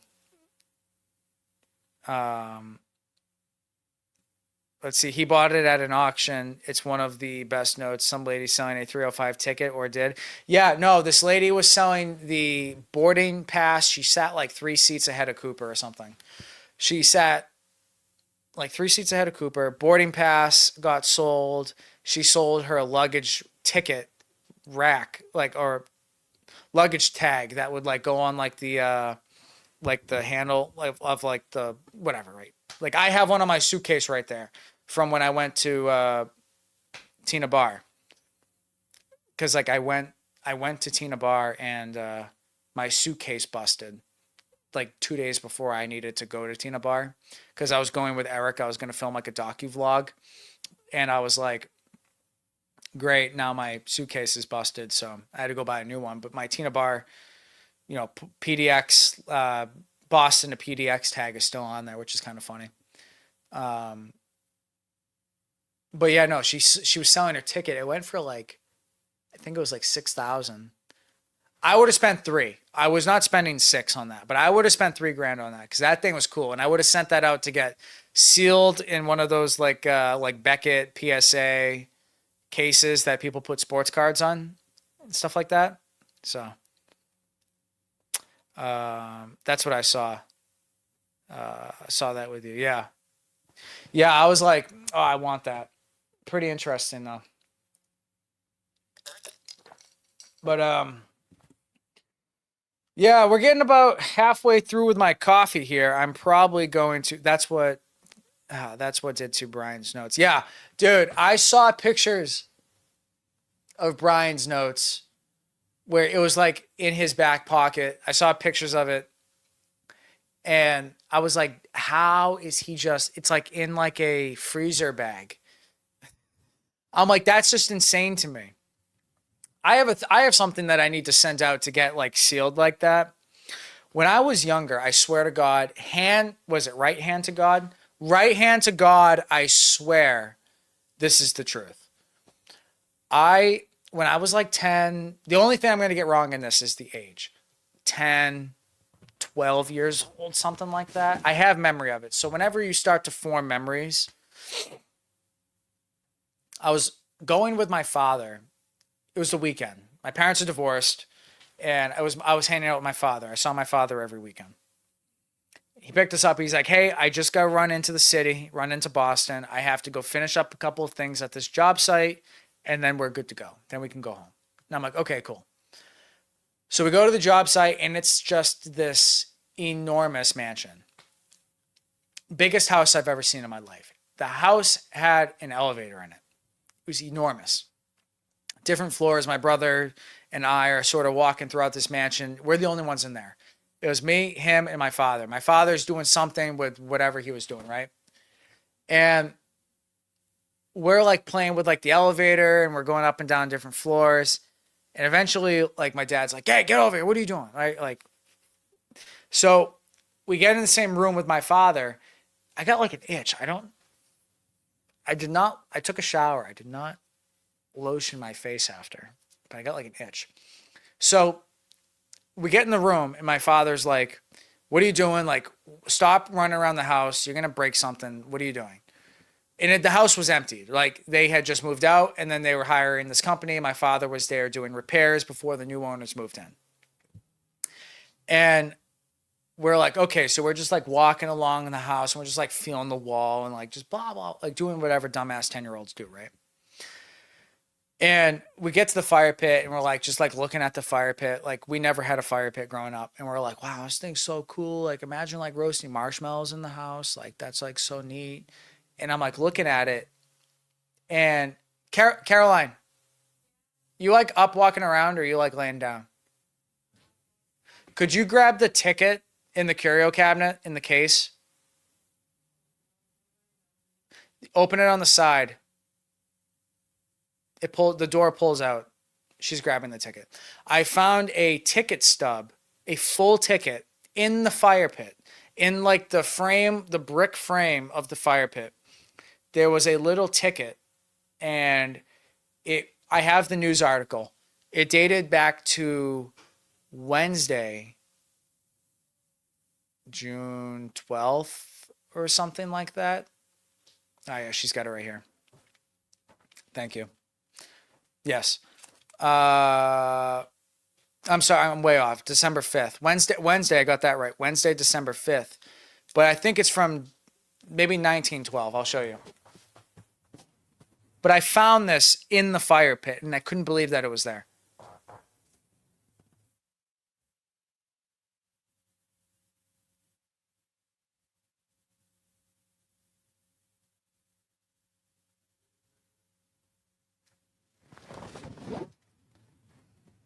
So, not only did it live in the fire pit for 100 years, because it was probably 2012 that I found it, um, but it's in pretty solid condition. So I keep it in here, and it's in like a magnetic case with a plastic wrapper around it. But I want to send it out to get sealed and like sealed off from the air, like whatever the process is where they get all the oxygen out and they put like a wax around it or whatever. Like you guys know, you've seen like the Tom Brady cards or whatever. But yeah, I called. This was in it was Cambridge. Yeah, it's of Clara Rabinowitz. She was a pianist and she had a piano recital at Jordan's Hall, which is a large gathering. This was in the newspapers that she was coming. She was from England. And I called um, Cambridge National or Cambridge Town Library or something. Um, and they actually had a newspaper from that day. And I said, okay, all right, can you send it to me? So they sent me an electronic copy of the newspaper, and there it was. That concert was advertised in the newspaper, and the dates line up and everything. So that's how I know it was from 1912 or whatever. I have it in my closet. It's in a tube. I got it all printed out and everything. It's not a original printout, but it's still pretty interesting. But I want to get that ticket sealed. I don't think it's worth anything. I don't who's gonna seek that out. But that's like the cool piece of like history that I have. Like I don't have DB Cooper's money, but I've got that and it comes with an interesting story. But that's what I got. So I don't know. Looks perfect. Yeah, it's crazy. My Tom Brady rookie card is kept that way. My brother and I were huge Tom Brady fans. I had, or not Tom Brady fans, but sports cards and sports memorabilia collectors. My father was the same way as well. I just sold my, I I don't have it on me, but I sold my 1 out of 25. It was number 1 out of 25. Tom Brady, Michigan Wolverines, I think is what their school's name is. The Michigan Wolverines. It was autographed, and it was his like Michigan year or whatever, and it was a Panini. Is that what it is? The name of the card? Panini? I don't know. I think so. Yeah. And it was like it's probably on my eBay, like recently sold. Give me a second, I can pull it up. I'll just show you. Like I'm sitting here trying to explain something and it's just not going well. Because I forget the details. Nope, not active. We're gonna go to orders and we will go to uh where's my Aha. Last, I don't know, past year. We'll go past year. I sold it like end of last year, I think. Yes, here we go. Tom Brady autographed 1 out of 25 Panini Immaculate Collection. All right, here we go. That's it.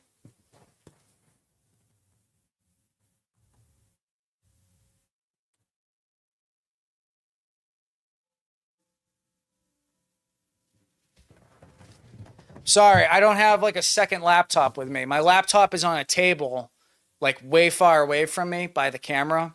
So I don't have like access to like, I could probably get on there, but I'd be like leaning forward and it wouldn't look cool. But I had one of those, and then my brother and I each had two. We each had another Brady rookie, college rookies. They were all college rookies. They weren't Patriot rookies. Um, so we had four. My brother had two. I had two. So we had four total college autograph Brady cards that were numbered, which is interesting. We have one left. I sold it. My brother sold it. How funny would it be if like you were the one who bought it off me? Let's see. I heard that about that. Drew, how? Okay, hold on. I'm way far back. Um, it's cool. Thank you. Someone found a mantle rookie upstairs under some stairs when remodeling, almost perfect. Oh, that's cool. Brand card, maybe. I heard about that, Drew. How sweet would that have been? That's crazy. Huh. Wish I had that luck. I know, right? Seriously. My luck is I found this. I'll show you the back.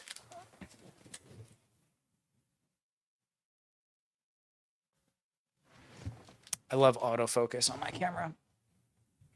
All right, let's see what else we got going on. Yeah, I know what you mean.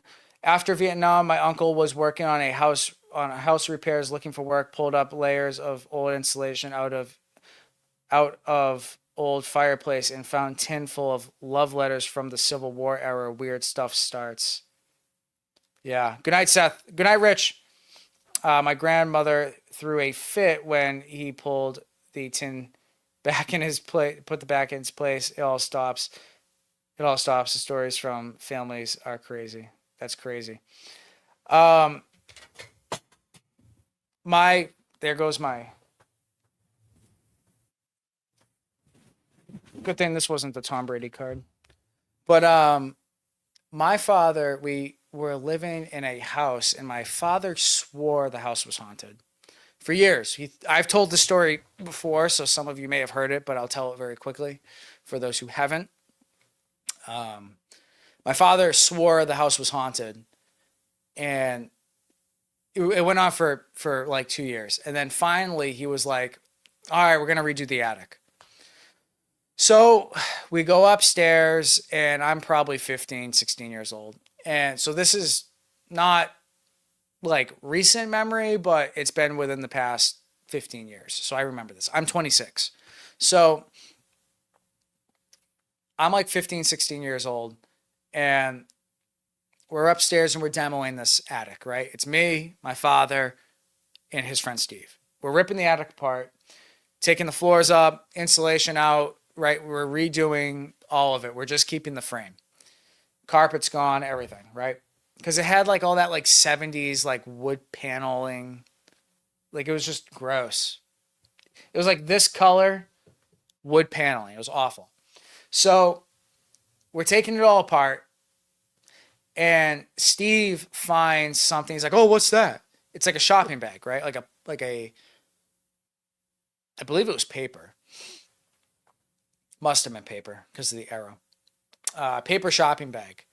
And him and my dad, I remember like not really paying attention. Again, dumbass kid. Like I'm just sort of like, ha ha ha ha, right? And my dad and Steve are like, "Oh my God, they're like looking at the stuff, right? They're like, "Oh my God, look at that." Oh, and like they're like pointing at stuff and whatever, right? And they're like shocked. I wouldn't say horrified, but they're like, that's insane. Like, that's crazy. Like, who would do that? Right. Like that type of like, wow, that's insane. Like not like dismissive, but they are questioning the morals of someone that would do this. And they're looking at this material, and I'm not sure what it is. I can't see what it is. And they usher it away from me. And I'm like, what is that? So I'm like, okay.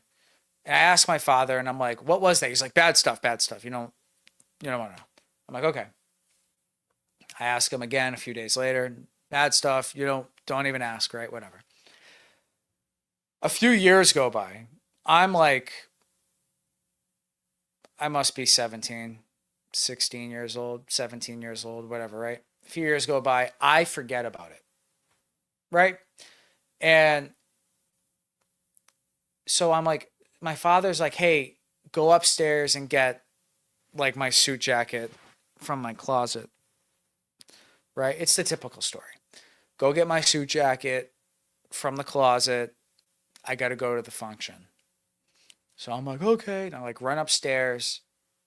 I grab the suit jacket, but behind the suit jacket on like a shelf was that bag that I saw them years before. And I'm like, what is that? Like, that's crazy. But I'm like, okay, my father and his girlfriend are going to a function. I'll have the house to myself. So I'm like, okay, well, I'll look at this later. So I bring the suit jacket, I give it to him. He goes back upstairs, like gets his cologne, sprays it, whatever, does it, leaves. I go back up because now I'm curious. Now my curiosity that's been going on for 2.5 years, 2 years, a year and a half, whatever it is peaked again. And I'm like, what was in that bag that was so disturbing to them? Well, what I discovered was letters and journals and notebooks and magazines of satanic ritual. There's no easy way to say this, so I'll just say it. Satanic ritualistic demon transgender porn. And it was like worship stuff, and it was like worshiping the devil with all this stuff, and it was like anti-women. Like this person would like cut the heads off women and like replace the heads with like male genitalia. It was like crazy. But that also probably would explain why there were pentagrams and drawn with, like spray paint essentially in our basement. There were, at the far end of the basement, it was like the typical creepy basement with like the wood panels, like not the wood panels, like the wooden tree trunk, whatever you call them, like the studs that would hold up the wall, hold up the building. You go down there, you go all the way down to the creepy end of it. There was like a little workbench, but above the workbench was like a satanic pentagram that my father ended up washing off the walls. Because there were like 5 kids in the house, and he didn't want that. But it made a lot of sense, and it sort of. Now I don't believe in ghosts, but everybody in the house did, and it sort of fueled their ghost theories and their suspicions after learning about this material that was found. Now I asked my father. I called him. I don't know what coffee hour it was. I do a coffee hour every week. It's one of the early ones where I called my father on speakerphone. We're sitting here and we're talking about it because I hadn't questioned him about this in years. It's been years. So I asked him, tell me about this stuff, and he's explaining the story to me. And he's like, yeah, like there were journals like of like satanic prayers and whatever, and certain like rituals and like letters that were like sealed. He's like, I wish I kept it. I wish I, had like he threw it away. He ended up throwing it away. All the material, stack of material. He's like, I wish I kept the letters and like the stuff like that. Not like the magazines, like the disgusting stuff. Like he didn't want that. Nobody wanted that. It was more like the letters. Like I wish I could have read them because I will never know, right? I'm curious. So that's I don't even know how I got on that subject, but I did. But yeah, that's an interesting. I don't know. I don't know what I was relating this to. I don't remember. I don't know. Well, you just got like a 10-minute monologue about Seth's ghost past. All right. I know exactly what you're talking about, Seth. Do you remember? Were you there? I lived in a haunted building once. It turned out a woman had hung herself back in the 1940s in the attic right above our apartment. Demonology and witchcraft, that's some rough stuff. Be careful messing around that stuff. That's not a ghost. Baseball cards. Baseball cards. Oh yeah, baseball cards. That's right. Yeah. So like, finding things, right? Yeah. Okay. Yeah. Finding things. That's how I got on that. Yeah. No, it was demonology. It was satanic material, drawn pentagrams. There was nothing on the floor that I remember, unless it was covered up. But it looked like it had been. If I remember my father, I think I can quote him, like in the '60s, like '60s stuff. But it had been buried in like the far end of the attic. You'd go up the stairs at the far end of the attic where we slept. The far end of the attic was like a little small cubby that was like framed into the floor, that we didn't know about. It had been, plywood had been put over it, so we didn't know it was there. And then plywood and then carpet. So like we had like once we ripped the plywood off, we saw the frame and everything like that. Instead of seeing insulation there was that bag, from what I remember. Um, so I don't know where or how or when, but it looked like it was from the '60s, from what my father told me. Um, from my own memory, God, it's been over a decade. So I I believe it was black and white, but I could be easily mistaken. But yeah, no, that's my little haunted house story, which is interesting. A lot of weird shit happened in that house. My father was very uncomfortable with that house. I mean, who wouldn't be after finding all that material, you know? I don't think anybody likes finding and discovering that in their home, especially where their sons sleep, you know? Who would enjoy that? But yeah. What else do we got? Uh Al- Alistair Crawley. I'm with you, though. I am a real collector of that old stuff, of the old stuff. It's funny. Caroline has never been to like an antique store before. Maybe she has or whatever, right? And I like antiques, right? I enjoy them. And I often go to antique stores to find things for set pieces because it sort of fits the style of the show. The like if I had like a cool antique or whatever behind me, like I'm sure it would do just fine. I got Caroline's whole garden behind me. But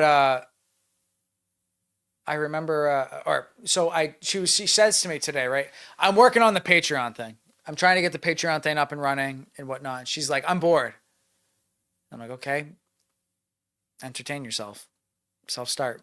What are you asking me? Like, why are you coming to me saying you're bored? What do you want me to do? She goes, don't you want to like go to an antique store or something? I'm like, you've never once asked me to go to an antique store. I'm like, okay, fine. Yeah. You want to go to an antique store? And she's like, yeah, we could go. Like, maybe we could find some set pieces or whatever. And I'm like, okay, yeah, fine. We can go to an antique store. So we go to an antique store and she's like, I can't believe you never invited me here. You always just go with Shane. I'm like, yeah, Shane likes antiques. Shane likes different antiques. I like typewriters and percolators and items of convenience from the 60s, 70s, 80s, 50s. I like modern at the time items of convenience, things like that. Shane likes weird clay masks and shit. Like, and his girlfriend collects antique dolls and she puts them on like a shelf that goes around her room and they're like freaky as hell. And I'm like, no, you guys are on a different antique level than I am. Have fun with your Annabelle collection. I'm all set. So we're on a different level. They're like, wow, this doll looks really haunted. I feel that. Literally, Sam will be like, I feel the spirit in this one. And I'm like, you're crazy. Yeah. Okay. I'm going to stick to my 50s percolator. That's stovetop 50s percolator for $19. I'm going to stick with this. You have fun with that. Taking separate cars. See you later. Have a good one. Bye, guys. Like, totally opposites with the shopping experience, the things that we search and seek out. But Caroline now wants to start collecting teacups. She's like, wow, I really wish I had like a shelf that I could like put in the kitchen and hang and put my teacups on. I'm like, okay, so now you're going to start your teacup collection? Is that what you're telling me? And she's like, yeah, I'm going to start my teacup collection. I'm like, bro. I'm like, great. All right, so now we're going to be going to the antique store like every week looking for new teacups. Yeah, it's funny. My husband just walked through, looks down at my phone, and he's like, what the hell? I'm out. Oh, what's he talking about? Oh, really? About the show? It's a talk show. Literally. I had a dude comment. I forget what video or coffee hour it was. He was like, all you do is talk. I'm like, it's a talk show. It's a talk show. I talk on a talk show. He's like, all you do is talk. All you do is talk about your feelings. This guy doesn't stop talking. It's a talk show. What do you want from me? Ass. Like, what am I? Bro, I didn't even respond. I'm like, I can't with you. So, unbelievable. Let's see. Did you ever experience anything in that house?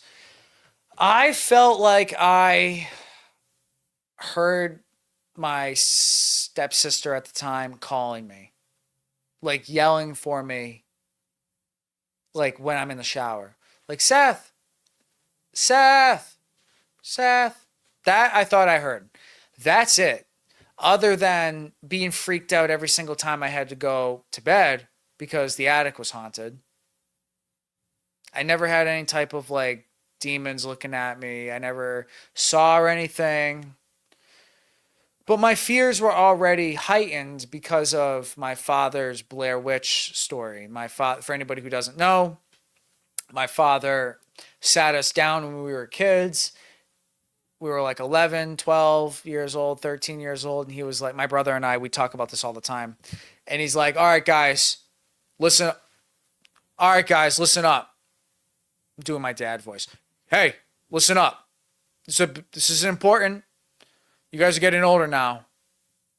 We got to make sure that, you guys are taking this serious. No popcorn today, okay? We're like, okay. And he's like, this just came out. It's a pretty big deal. This is true, and I want you to take it serious. Okay?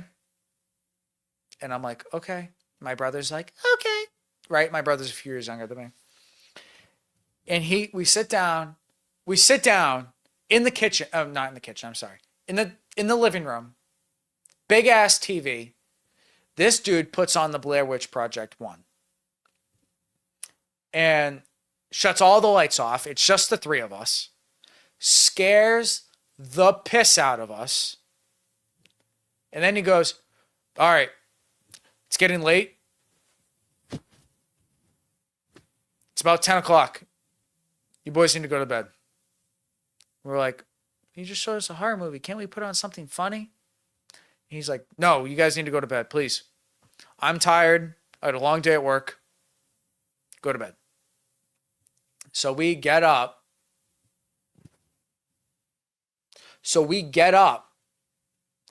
And go to bed. Now, what he should have done was say, hey, kids, I hope you know that was just a movie. That's fake. That's totally fake. Actors, cameras, like script written. Everything about that movie's fake. Don't worry about it. I was just playing a joke on you. Have a lollipop. Let's go get ice cream. And we would have laughed it off. And if you guessed that's what happened, you're wrong. We He didn't tell us that it was fake. He left it to us to figure out that it was fake. Now, at the time, smartphones were not as common. We didn't have smartphones. We didn't have iPod Touch. We didn't have, like, we may have had iPod Touch, but we certainly weren't smart enough or had the self-starting skills to, Google the Blair Witch Project, real or fake. We didn't have that.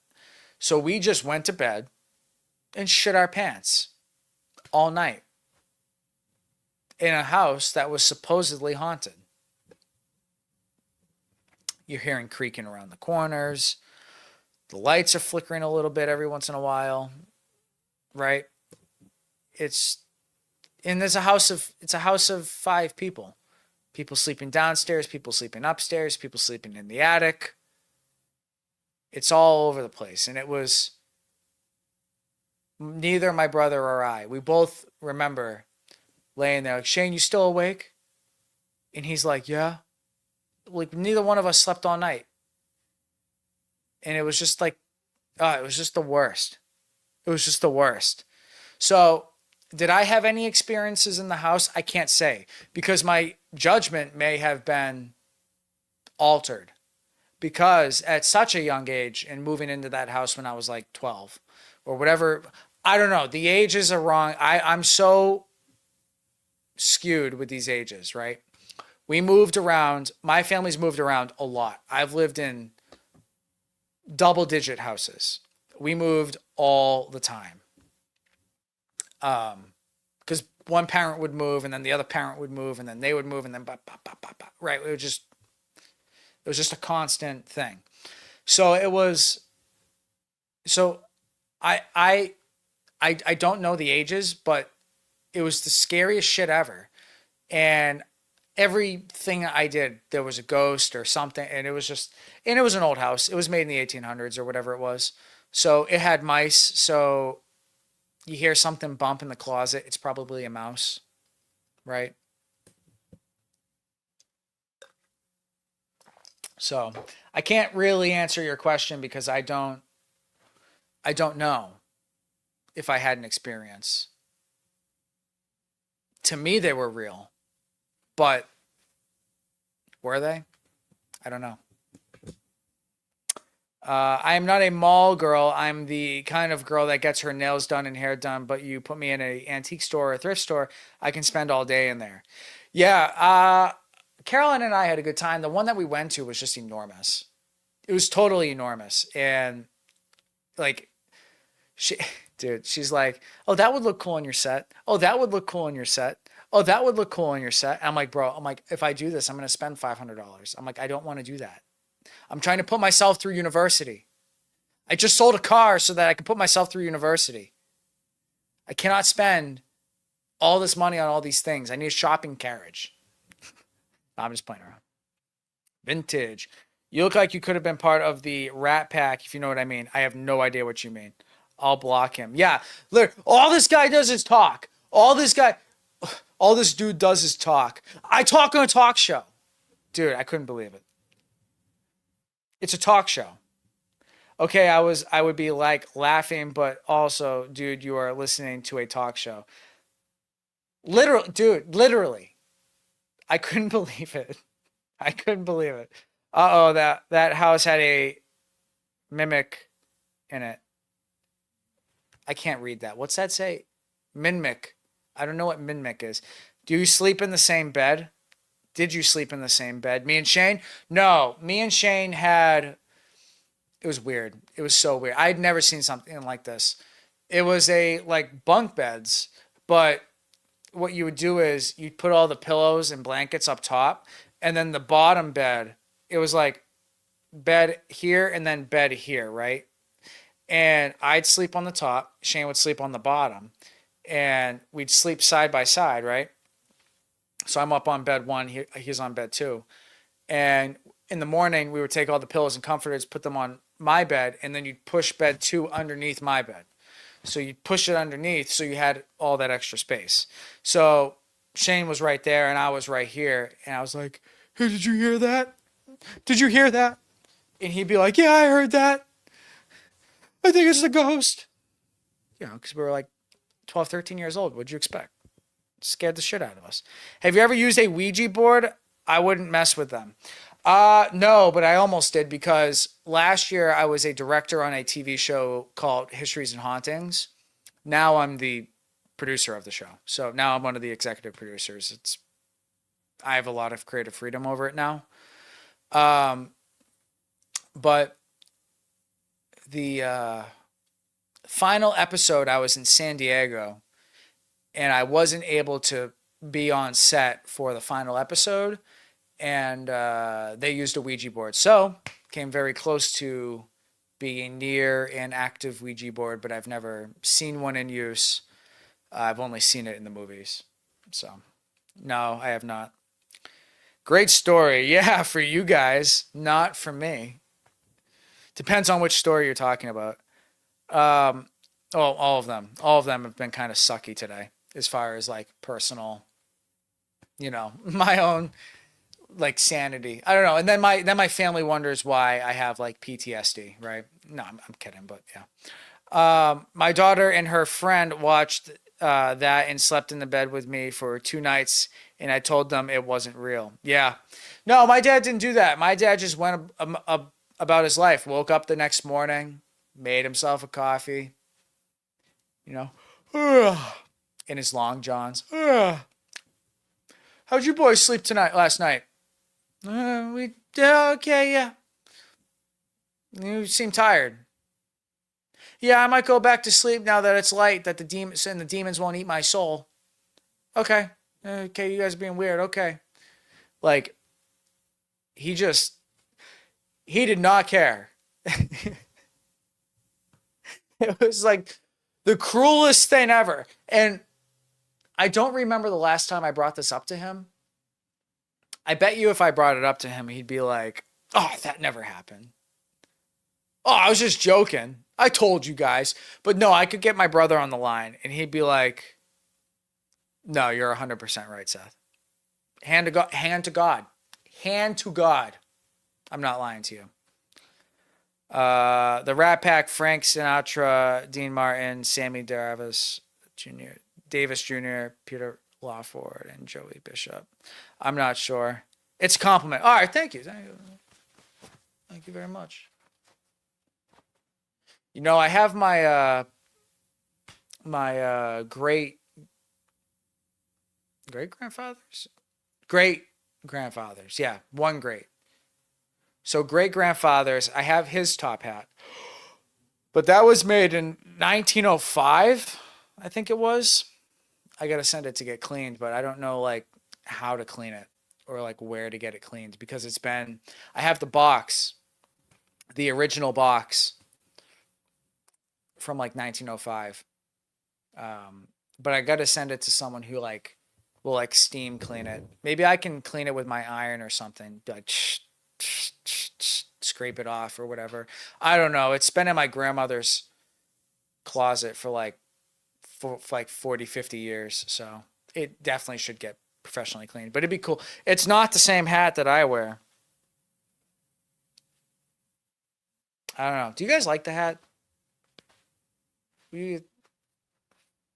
I like it. People always ask me, why do you wear the stupid hat? Why do you wear the hat? I don't like it. The hat's bad. You'd look better without it. I don't think so. I think my hair is pretty brutal. But I got like the DB Cooper haircut if he grew it out a bit. Yeah. And so I like the hat because it's like one of you could like be talking to another one and you'd be like, hey, have you ever seen like TSRP? And they'd be like, no, what's that? Be like the kid with the weird hat. And they'd be like, oh yeah, I know that. So it creates a sense of identity. Plus, the hat would make a cool keychain. Like, you know what I mean? Like some type of angle with the hat. I think it'd be kind of cool. But I like it. It's got that style, right? Like if Bond was going to pick a hat, it'd be this one. I don't know. Seth, I think that was kind of mean of your dad. Dad did that.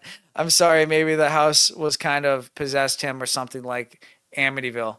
Yeah, maybe. No, I just think he did it because he wanted to laugh, honestly. But hey, you know, we figured it out. It's all good though. What are you gonna do? Cool hip thing. Seth will have to Google it or ask his grandmother, I guess. So, History and Hauntings. How does one watch it? It's on WRPS, their YouTube channel. It's free to watch. There's 6 episodes. Rich does. It's also, we did a, if you go back on the coffee, you can watch it on my channel. If you go back on the coffee hours, it'll say like Histories and Hauntings, like live watch party or something. If you go back, it aired like the week around Halloween or whatever it was. I think it was like every Friday night or something. I forget. We're in season 2 right now. We got a lot of changes coming up, but we're doing Bigfoot. Ghosts, cryptids, Bridgewater Triangle, stuff like that. A bunch of stuff. It'll be fun this next season. We got filming actually next weekend, so I probably won't be able to do coffee hour next weekend because I will be actually filming that series or on set with that series. I like being a camera operator on those. I usually like volunteer to do camera because when I'm doing camera and I'm like running the machine, like I lock in and I don't get spooked. I'm just like my eyes fixed on the viewfinder, and like I get put into like my own little world, and I'm like not really aware of like what's going on around me, and it doesn't leave much room to be spooked by things. Like if I didn't have the camera and I was just standing up in a spooky attic in the complete darkness, I'd be like, okay, there's something near me. But like when I'm operating the camera, it doesn't faze me at all because cameramen never die. But yeah, if you go down to my channel, you'll find live watch stuff. Rich was actually in season 1. He won't be in season 2. We're taking a different approach. That's nothing against Rich. It's just we're doing less episodes. We're getting rid of the history episodes, and we're just doing the hauntings. So the history stuff will sort of be intertwined. It'll be a 3-episode series instead of a 6-episode series. So we did watch-alongs with it. So you can find them on the channel. That's where the coffee hour was pretty much born, was those. Let's see. But all right, guys, it's been about 2 hours. I am going to wrap it up.